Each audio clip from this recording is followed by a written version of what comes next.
Bonjour mesdames et messieurs, je suis tout à fait ravi de vous retrouver dans cette nouvelle édition, dans votre émission semi-hebdomadaire autour du monde édition Afrique. Comme vous savez, pendant cette édition de mercredi, on essaie de vous présenter presque les grands efforts qui sont déployés par l'Égypte sur la scène africaine dans plusieurs domaines, à partir de la politique, passant par l'économie jusqu'au domaine des échanges culturels. Aujourd'hui, chers téléspectateurs, nous allons tout de suite commencer cette édition par les pourparlers tenus entre le président égyptien Fattah al-Sisi et le chef du Conseil de souveraineté de transition soudanais, le général Abdel Fattah al-Burhan.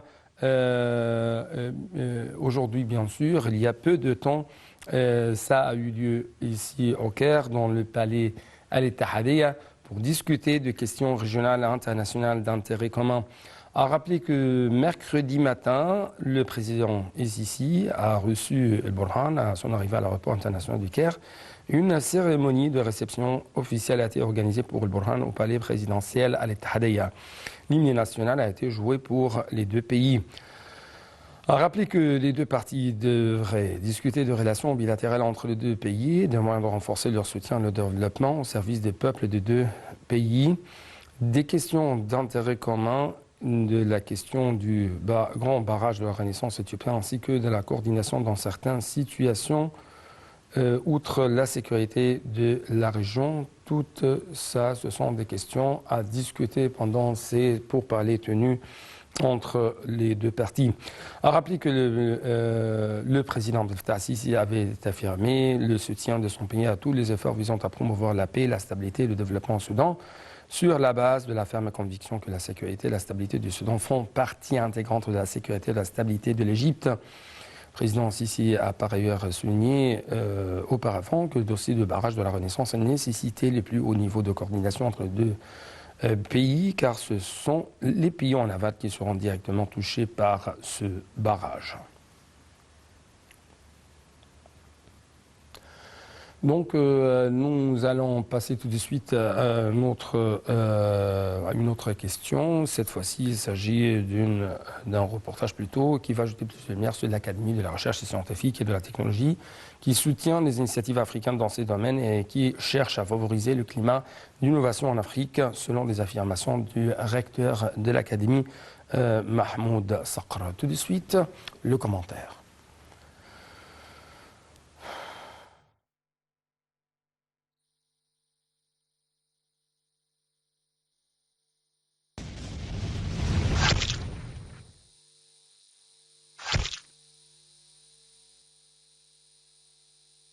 Oui, donc, encore une fois, chers téléspectateurs, nous devons passer à un autre reportage qui va nous présenter quelques informations en ce qui concerne les efforts égyptiens en coopération avec l'Afrique. Une initiative portant sur le développement de la transition énergétique en Afrique en coopération avec nombre d'institutions, y compris l'Union africaine et les ministres africains de l'énergie, qui seraient intégrés à la conférence des parties à la Convention cadre des Nations Unies sur les changements climatiques COP27 en novembre prochain à Sharm el-Sheikh. Le ministre du Pétrole et des Richesses minérales, Tor El-Moula, a fait ses déclarations durant la session ministérielle de la conférence de l'Agence internationale de l'énergie sous le thème « La société de l'AIE », appelant à la coopération en vue d'adapter un climat adéquat à la réalisation de cette transition énergétique au niveau du continent d'une manière équilibrée et concrète qui prend en considération les demandes du continent comme les conditions économiques et de vie quotidienne, et de préciser l'importance du rôle mondial de la fourniture du financement et des technologies nécessaires au continent africain et du soutien pour obtenir une énergie propre à faible émission de carbone. L'Égypte a initié cette initiative partant de sa foi de l'importance de la mobilisation des efforts des pays de la Méditerranée orientale et d'une intégration dans le cadre du Forum de gaz de l'Est de la Méditerranée qui adopte une vision unique en vue de profiter du gaz naturel comme source d'énergie propre et solution pour faire face au changement climatique à savoir le ministre. Donc, comme vous venez de regarder, c'était un reportage qui ajoutait plus de lumière sur l'Égypte, qui a défini une initiative portant sur le développement de la transition énergétique en Afrique, et ça en coopération avec nombre d'institutions, y compris l'Union africaine et les ministres africains de l'énergie. Justement, nous allons retourner encore une fois à notre premier reportage. Il s'agit de l'Académie de la recherche et scientifique de la technologie qui soutient les technologies africaines dans le domaine de l'innovation. Tout de suite, les explications.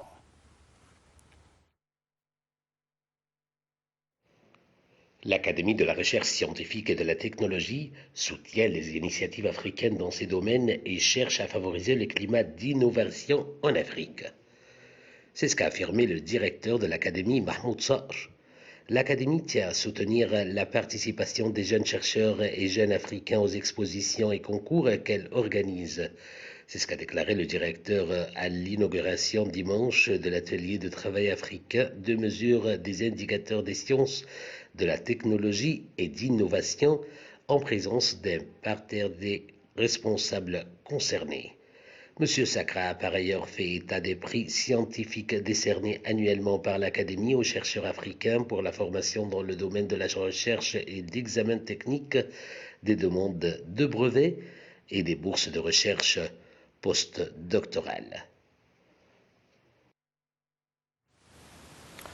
En fait, l'Égypte possède un marché technologique financier fréquenté par un nombre d'usagers allant de 62 à 74 millions, ce qui en fait l'un des plus attractifs et des plus rentables du Moyen-Orient, mais aussi au niveau de l'Afrique, selon les affirmations du Centre d'information et d'aide à la prise des décisions du Conseil des ministres de l'Égypte. Les explications seront avec notre collègue Chérif Boussela, en coopération avec notre collègue Marwa Arfa. L'Égypte possède un marché technologique financier fréquenté par un nombre d'usagers allant de 62 à 74 millions, ce qui en fait l'un des plus attractifs et des plus rentables du Moyen-Orient et de l'Afrique. C'est ce qu'a affirmé le Centre d'information et d'aide à la prise de décision du Conseil des ministres. L'IDSC a révélé cette information dans une infographie publiée sur ce sujet dimanche. L'Égypte connaît actuellement une hausse des taux d'usage du portable et de l'Internet et est le premier site dans le monde arabe de la société spécialisée de la FinTech Unicorn et de la première application de paiement différé, BNPL. C'est ce qu'a fait savoir l'IDSC.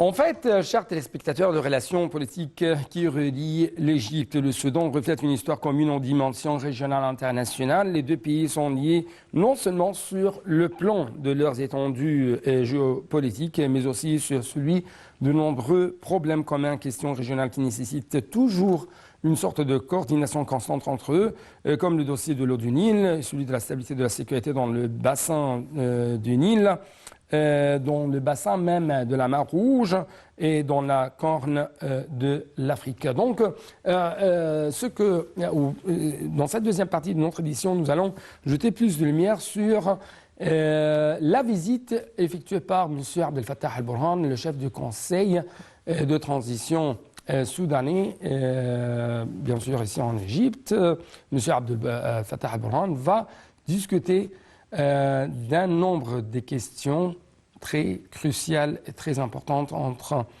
plutôt pour l'Égypte et le Soudan avec le président égyptien Abdel Fattah al-Sisi. Donc pour savoir un peu plus d'informations, nous allons recevoir tout de suite un appel téléphonique de la part de notre invité de marque, M. Hani Abdelaziz, expert politique, expert même dans le domaine du maintien de la paix au sein de l'ONU.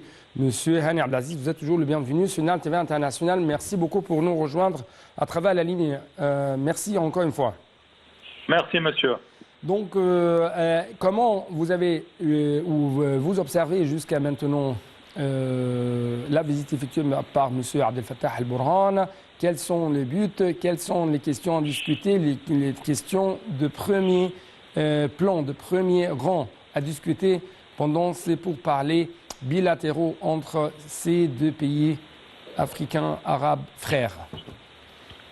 Bien, laissez-moi d'abord souligner une citation du président de Gaulle qui n'apparaît pas en lien direct avec la question, mais elle a un lien. Le président de Gaulle disait un jour « Les pays n'ont pas d'amis, ils ont des intérêts ». Mais cette déclaration ne se reflète pas et ne s'applique pas à la relation et aux relations égypto-soudanaises, pour une bonne et simple raison, que ce sont deux pays qui ont été pas simplement des pays amis, qui ont été le même pays, des pays frères, y compris le Soudan Sud. Donc il y a des liens intrinsèques que l'on ne peut pas nier entre les deux populations, entre les deux gouvernements et les divers gouvernements qu'il y a eu dans les deux pays. Et malgré tout ça, malgré peut-être parfois des relations un peu tendues, on ne peut pas le nier, cela est normal et arrive entre frères et entre le même peuple, mais les relations sont tellement étroites et tellement enracinées dans la mentalité et dans le sol des deux pays que les intérêts communs entre l'Égypte et le Soudan, à mon humble avis, sont les relations les plus étroites que ces deux pays peuvent avoir avec le monde extérieur. Oui. Donc, à la lumière de ce que vous avez souligné, quelles sont les questions cruciales à discuter? Est-ce que c'est la stabilité régionale dans la mer Rouge, dans le bassin du Nil? Est-ce que c'est la question de barrage de la Renaissance? Est-ce que c'est la question de comment développer les relations bilatérales entre les deux côtés à la lumière de ce séisme qui frappe la sécurité alimentaire dans le monde entier? Exactement, cher monsieur. Vous avez touché le point le plus important, c'est-à-dire l'on peut parler autant que l'on veut, et c'est tout à fait confirmé sans aucun problème. Les deux pays ont un intérêt dans la stabilité régionale et même mondiale. Oui. Mais surtout, parlons régional, voilà où nos deux pays ont une certaine influence et ont un certain poids. La question du barrage de la Renaissance, nous en avons largement parlé, tout le monde en parle, et voilà, la situation fluctue ici et là, mais c'est à fait accompli sur le terrain. Hein, il faut savoir comment le gérer au mieux possible. C'est une question qui ne se soulève même plus. C'est la sécurité de la région, la stabilité de la région, le combat contre le terrorisme qui peut venir du Sahel, le sud de la Libye et le Tchad. Cela est très important. Mais, comme vous l'avez dit, je le répète, une priorité aujourd'hui, considérant la situation qui se développe en Europe de l'Est en particulier, c'est la sécurité alimentaire, qui est essentielle pour la stabilité et la sécurité politique.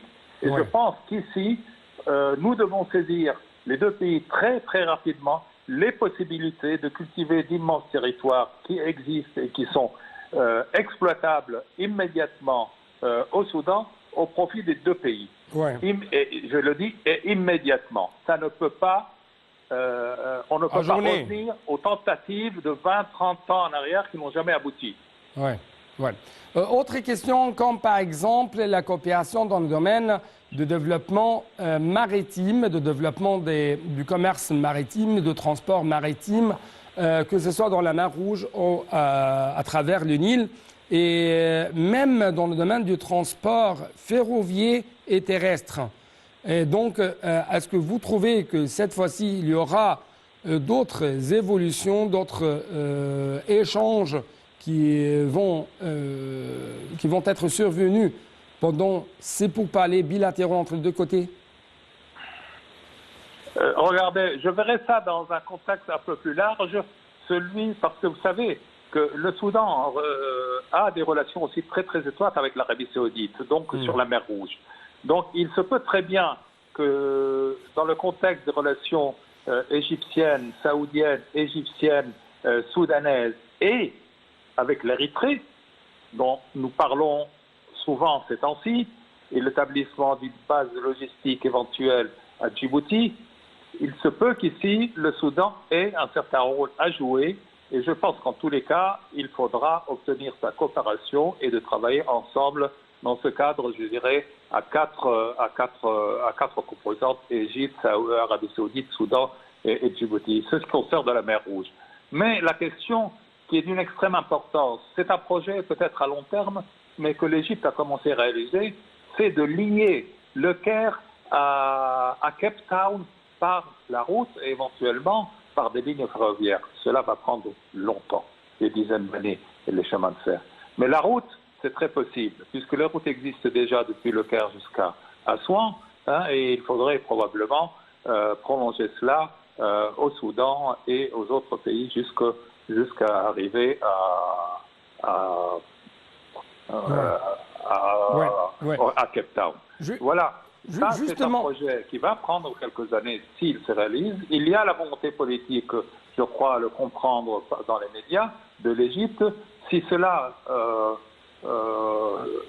est réalisé durant cette visite, c'est-à-dire un accord définitif à ce sujet, y compris la faisabilité technique et le financement, ça serait une chose formidable. Mais je reviens à dire que la priorité sur l'ordre du jour d'aujourd'hui devrait être la sécurité et surtout la sécurité alimentaire dans les deux pays en raison des situations qui se développent depuis quelques mois et qui risquent de durer quelques années. On ne sait jamais. Oui. À quel point vous trouvez que c'est une opportunité d'or pour les exportations égyptiennes au Soudan à la lumière de ce qui se passe, que ce soit au niveau régional ou international? Vous parlez des exportations de produits égyptiens vers le Soudan? Oui. Oui, mais vous savez, moi je suis toujours convaincu que les balances commerciales entre les différents pays doivent être équilibrées. Je pense savoir que le Soudan exporte pas mal vers l'Égypte et peut exporter plus, et que l'Égypte peut exporter aussi plus vers le Soudan. Donc si on aborde cela avec la modestie, et je répète bien, la modestie nécessaire pour profiter aux deux parties, eh bien, tant mieux. Et il faut y aller. Il ne faut pas y aller simplement par des accords entre les chefs d'État, mais il faut aller entre les ministères et surtout entre le secteur privé qui est aujourd'hui le moteur de l'économie. Monsieur Hani Abdelaziz, malheureusement, je n'ai plus de temps pour vous donner un peu plus d'espace pour nous parler avec plus d'explications de telles opportunités d'or pour l'Égypte dans le domaine des exportations vers le Soudan. C'est pourquoi permettez-moi de vous remercier infiniment pour de tels éclaircissements et c'est la même chose à vous. Et à la prochaine, chers téléspectateurs. Merci, cher monsieur. Merci beaucoup, monsieur.